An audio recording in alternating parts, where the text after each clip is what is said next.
Сәлем достар, қалайсыздар? Pinduoduo сайтында продавецпен сөйлескенде 100 рет скриншот жасап, оны переводчикке салып аударып жүрмеу үшін сізге қазір оңай жеңіл аудару жолын көрсететін боламын. Видео ұнаса, видеоға лайк басып, менің осы YouTube каналыма да тіркеліп кетуді ұмытпаңыздар. Менің осы YouTube каналымда Қытай сайттарына байланысты тегін пайдалы ақпарат көп.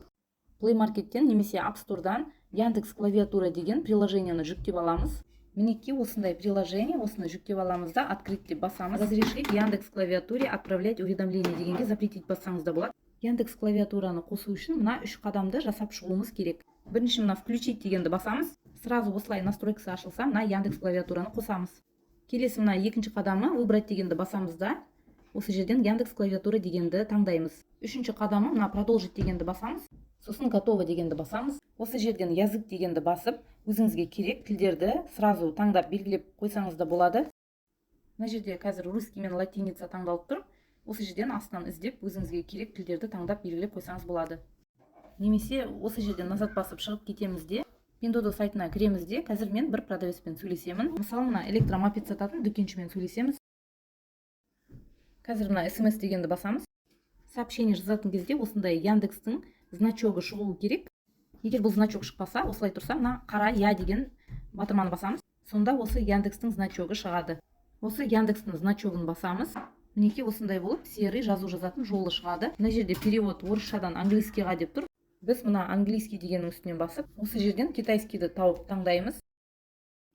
Сосын мына серый жолға өзімізге керекті сөзімізді орысша жазамыз. Мысалы, мен қазір мына электромопедтің салмағы қанша екенін сұраймын. Орысша: здравствуйте, сколько весит этот электромопед деп жазамын. Мына жерден біздің жаңағы жазған сұрағымыздың қытайшасы шықты.